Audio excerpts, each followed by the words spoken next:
Hello everyone, this is Tanuja Gupta. Let's start as today's topic which is what? Translation. कई बार बहुत समझ में भी नहीं आता है बच्चों को, बट अब हम इसको डिटेल में अच्छे से स्टडी करेंगे so that it will be clear to all of you. So let's start. ठीक है, पहले तो मैं आपको बता चुकी हूँ कि central dogma I have already told about it. ठीक है, जिसमें क्या होता है, जेनेटिक इन्फॉर्मेशन पहले डीएनए से डीएनए में ट्रांसफ़र होती है, उसके बाद ये आरएनए में ट्रांसफ़र होती है एंड अल्टीमेटली इससे क्या बनता है, प्रोटीन बनता है. Right, okay. एंड डीएनए से डीएनए में ट्रांसफ़र होने को हम बोलते हैं रेप्लिकेशन.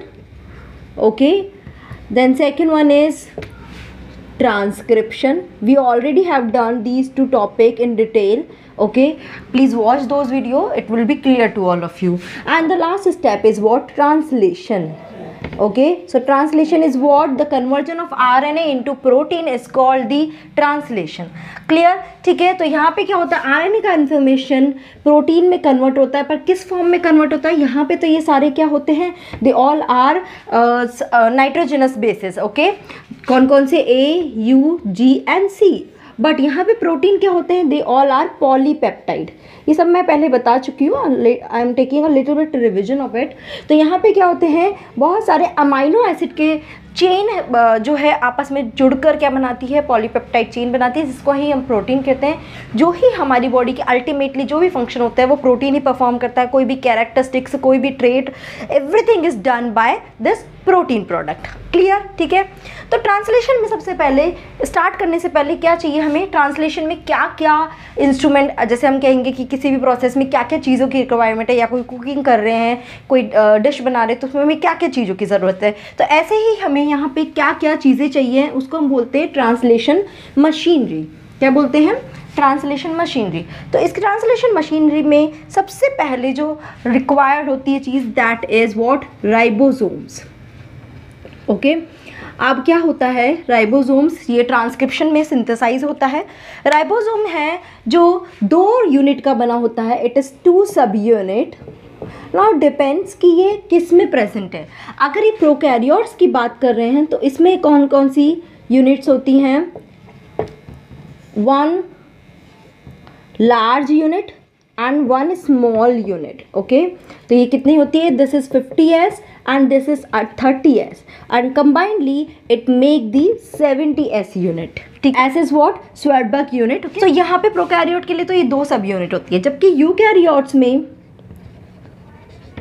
यूकैरियोट्स में क्या होता है, यही 2 यूनिट होती है, बट एक होती है 60s की एंड अनदर होती है 40s की, and combinedly they are making the 80s subunit. Okay, I mean 80s ribosome they make. इसके अलावा क्या होता है, ये तो प्रोकैरियोट और यूकैरियोट की बात करते हैं, पर यूकैरियोट्स के अंदर 2 self I mean autonomous organelle होते हैं, जैसे कि mitochondria and another one is chloroplast. Okay, so in these two which kind of 70s ribosome is present. okay, इनके पास अपना खुद का राइबोसोम, खुद का DNA replication machinery, everything is present. तो यहाँ पे ये 70s होता है, otherwise 80s and 70s ribosome. और ये कहाँ प्रेजेंट होते हैं, दे आर प्रेजेंट, ये सब कहाँ प्रेजेंट होते हैं, कहाँ पर, साइटोसोल में, और यू कैन से साइटोप्लाज्म में प्रेजेंट होते हैं. एंड राइबोसोम को क्या बोलते हैं, एक बहुत ही फेमस नाम बोलते हैं, क्या, protein synthesis machinery. It is called protein factory और प्रोटीन सिंथेसिस मशीनरी, क्योंकि यहीं पर ही क्या होता है, प्रोटीन का सिंथेसिस. इसको आप ये बोल सकते हो कि ये एक हब है, ये एक साइट है जहाँ पर आकर ही प्रोटीन का सिंथेसिस होगा. Okay, clear. तो पहला है राइबोसोम. चलिए अब देखते हैं कि इसमें होता क्या है. जो स्मॉल सब यूनिट होती है, अगर मैं एक हैंड से आपको रिप्रेजेंट करूँ तो ये क्या हुआ, like this hand is behaving like a ribosome. तो यहाँ पे ये वाला जो यूनिट है, this is the small unit, and ये 30s या फिर कौन सा होगा, 40s सब यूनिट होगा. सो दिस इज योर स्मॉल सब यूनिट. अंडरस्टूड? ठीक है, उसके बाद यहाँ पे क्या है, लार्ज सब यूनिट. पर स्मॉल सब यूनिट का काम क्या होता है, ये क्या करता है, दिस स्मॉल सब unit is responsible for attaching with a mRNA. ठीक है, ट्रांसलेशन करना है तो इसको किससे अटैच करना होगा, mRNA से अटैच होगा. तो ये ही स्मॉल सब यूनिट यहाँ पे mRNA से अटैच होगी. तो suppose this is your mRNA. Okay यहाँ पे बहुत सारी साइड्स है, इफ़ यू कैन सी, तो ये यहाँ पर क्या होगा, इस पे जाके अटैच हो जाएगा, ठीक है। इस तरह से स्मॉल सब यूनिट इसमें फाइंड आउट करेगा, जहाँ से भी आपने को ट्रांसलेशन स्टार्ट करना है वहाँ जाके उसको फाइंड आउट करेगा और वहाँ पे जाके अटैच हो जाएगा, ठीक है। तो ये तो स्मॉल सब यूनिट का काम हो गया। अब हम देखते हैं कि इसमें लार्ज सब यूनिट का काम क्या होता है। ओके, रब लिटिल बिट। ये आपका हो गया mRNA and this is your small subunit, okay, small subunit। अब क्या होगा, यहाँ पे जैसे ही ये mRNA पे जहाँ स्टार्ट करना ट्रांसलेशन बाइंड होने के बाद, अब इसके ऊपर क्या आ जाएगा, ये लार्ज सब यूनिट आ जाएगी। दिस इज लार्ज सब यूनिट, ओके। इस लार्ज सब यूनिट में एक एंजाइम प्रेजेंट होता है जिसको हम बोलते हैं peptidyl transferase, peptidyl transferase, okay. इस एंजाइम का क्या रोल होता है, it is responsible for making peptide bond. अगर आपको नॉलेज है तो दो अमीनो एसिड के बीच में जो बॉन्ड बनता है उसको हम क्या बोलते हैं, पेप्टाइड बॉन्ड बोलते हैं। और मैंने आपको जैसे बताया कि ट्रांसलेशन में क्या बन रहा है, एक पॉलीपेप्टाइड चेन बन रही है, तो उसके बीच में बॉन्ड बनाने का काम ये एंजाइम करता है। और ये एंजाइम कहाँ प्रेजेंट होता है, इस लार्ज सब यूनिट में प्रेजेंट। सी, ये बहुत बेसिक चीज़ें हैं और ये बहुत बार एग्जाम में पूछ लिया जाता है कि पेप्टाइडल ट्रांसफरेज कहाँ प्रेजेंट होता है, किससे हमें मिलता है। So you should know, large सब यूनिट से हमें ये एंजाइम मिलता है, ठीक है। जैसे ही ये mRNA के स्मॉल सब यूनिट पे बाइंड होता है, ये पूरा कंप्लीट एक कॉम्प्लेक्स बनता है जिसको हम बोलते हैं translation initiation complex, clear, okay. अब इस कॉम्प्लेक्स में यहाँ पर 3 साइट जनरेट होती है, that is E, P and A। क्या है इसका individual meaning, E is for exit site, okay, P is for peptidal transferase site, clear, okay। So A is what, amino acyl acceptor site, ठीक है। मतलब कि यहाँ पे क्या होगा, जो नया अमाइनो एसिड आना होगा वो उसको एक्सेप्ट होगा। इसके बारे में डिटेल जब हम इसका पूरा प्रोसेस पढ़ेंगे तब मैं आपको डिटेल बताऊंगी। तो यानी कि अगर मैं आपको एक हैंड पे बताना चाहूँ तो मैं इसको ऐसे डिनोट कर सकती हूँ कि ये मेरी स्मॉल सब यूनिट हो गई, जिसमें 30S प्रोकैरियोट में हो गई और 40S यूकैरियोट में, and this is my mRNA, it get bind. और नाउ यहाँ पे क्या हुआ, मेरा ये लार्ज सब यूनिट जो है यहाँ पे आके बाइंड हो गया। It is like the, actual में भी राइबोसोम इसी तरह का होता है और इसके बीच में से यहाँ से क्या होता है, पूरा mRNA ट्रैवल करता रहता है, ठीक है। तो यहाँ पे मेरा ये साइट हो गया exit site, this is my peptidyl site and this is my acceptor site, understood, ठीक है। Don't consider this last one, so it is like this, okay, so it is like this. तो मेरे यहाँ पे site develop हो गया और ये mRNA मेरा इसके अंदर से निकल रहा है और ट्रैवल करता जा रहा है और अल्टीमेटली इससे क्या सिंथेसाइज हो रहा है, अमाइनो एसिड सिंथेसाइज हो रहा है। I will tell you later on. So this is the ribosome. I hope it is understood to all of you. Now let's have a look of second machinery which is required called the amino acid. Yes of course, amino acid चाहिए ना, क्योंकि chain बनाना है, long chain बनाना है, तो मुझे क्या चाहिए, amino acid चाहिए। सो अमाइनो एसिड कितने प्रेजेंट होते हैं हमारे अंदर, there are 20 essential amino acids are present, okay, how many amino acid, 20 amino acids are present।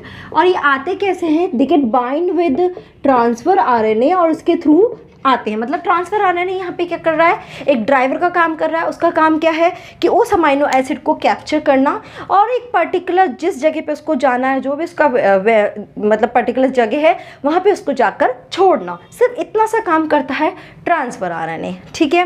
Next लेते हैं हम third category is what, amino acyl transfer RNA synthase, ठीक है। ये क्या होता है, it is a type of enzyme जिसका काम क्या है, क्योंकि क्या है कि अमीनो एसिड है, सपोज कि अमीनो एसिड क्या है, एक कस्टमर है और ट्रांसफ़र RNA यहाँ पे कोई रिक्शा वाला या समथिंग एल्स जो जिसके पास खुद का व्हीकल है, ओके। तो अब अमीनो एसिड को एक जगह से दूसरी जगह पहुँचना है, बट उसको समझ नहीं आ रहा कि वो किस रिक्शे वाले को पकड़े या कहाँ पे जाए या किस व्हीकल को के पास जाए। तो वहाँ पे जो एंजाइम है वो उसको हेल्प करेगा। एंजाइम क्या करेगा, अमीनो एसिड के साथ बाइंड होएगा और उसको बताएगा कि चलो मैं आपको लेके जाता हूँ कि कहाँ पे आपको वो व्हीकल मिलेगा या रिक्शा वाला मिलेगा जिसके पास आप जाकर वहाँ पे दूसरी जगह जा सकते हो। तो ये उसको कहाँ लेके जाता है, फिर ट्रांसफर RNA के पास लेके जाता है। तो this enzyme is responsible for charging of transfer RNA।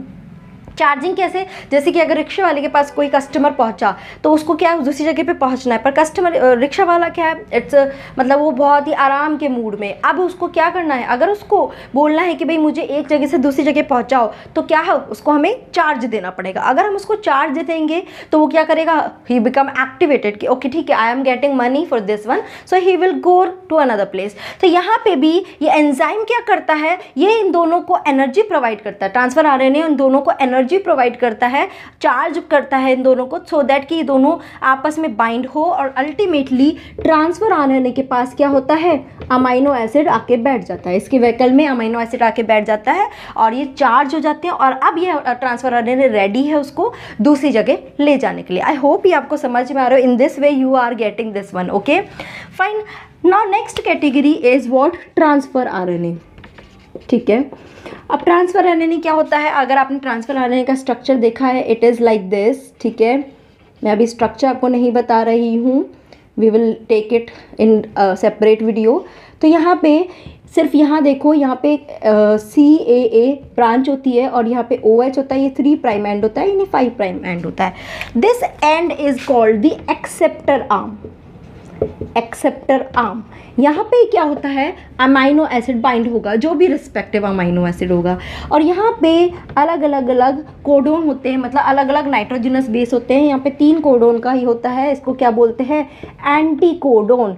जो mRNA पे जो भी सीक्वेंस है उसके अगेंस्ट जो भी इसका रिस्पेक्टिव कोडोन होगा वो वाला ट्रांसफर RNA आएगा। तो ये एंटी कोडोन आकर कहाँ, mRNA पे बाइंड होता है और अल्टीमेटली इसके अकॉर्डिंग ही अमीनो एसिड भी यहाँ पे बाइंड होता है और ये ट्रांसफर RNA उसको ले जाने का काम करता है। समझ में आ रहा है, ठीक है। So these are the machinery which are require. Yes, one more thing is remaining is last, क्या चाहिए हमको, mRNA चाहिए, ओके। सो mRNA क्या है, ये पूरा एक सीक्वेंस है जिसमें बहुत सारे न्यूक्लियोटाइड सीक्वेंस होते हैं, ठीक है। पर ट्रांसलेशन कहाँ से स्टार्ट होता है, it generally start with AUG site, ठीक है। AUG या फिर GUG साइट होता है। AUG is coding for methionine amino acid and GUG coding for valine, clear, ठीक है। बट इन दोनों के बाजू में, इन दोनों के यहाँ 5 prime end as well as 3 prime end, दोनों ही पे कुछ अनट्रांसलेटेड रीजन होते हैं जिसको हम बोलते हैं UTR, अनट्रांसलेटेड रीजन है। ये क्या है, मतलब इसका कोई ट्रांसलेशन नहीं होगा, बस ये सीक्वेंस दोनों जगह फ्लैंक कर रही है, दोनों जगह प्रेजेंट है, ताकि ये डिसाइड करे कि इनिशिएशन कहाँ से स्टार्ट होना है और प्रॉपर इनिशिएशन को स्टॉप भी कर सके। ऐसा नहीं है कि अननेसेसरी की सीक्वेंस भी ट्रांसलेट हो जाए, ठीक है। तो ये क्या है, प्रॉपर ट्रांसलेशन को परफॉर्म कराने में हेल्प करती है। इसके अलावा यहाँ पे कुछ सीक्वेंस होती है जिसको हम बोलते हैं इन case of prokaryote, in case of prokaryote it is called Shine-Dalgarno sequence, Shine-Dalgarno sequence, ध्यान रखना, ठीक है। And in case of eukaryote it is called cap region. ये सीक्वेंस क्या होती है, यही वो सीक्वेंस होती है जहाँ पर क्या प्रेजेंट होता है, आपका इनिशिएशन कोडोन प्रेजेंट होता है और यहाँ पे ही एक्चुअली ट्रांसलेशन जो है वो इनिशिएट होता है, स्टार्ट होता है। ओह, तो ये सीक्वेंस का नाम आपको पता होना चाहिए, ये बहुत बार MCQs में पूछा जाता है, ओके। सो आई होप इतना आपको समझ में आया होगा। ये सब क्या है, ट्रांसलेशन की मशीनरी है। हमारी नेक्स्ट वीडियो में हम बात करते हैं ट्रांसलेशन इनिशिएट कैसे होता है, कैसे उसका प्रोसेस परफॉर्म होता है। Let's have a look of that one. यहाँ तक कोई क्वेरी होती है तो please ask to me in comment box, and if you like this one please hit the like button, subscribe and share this channel. Thank you so much guys.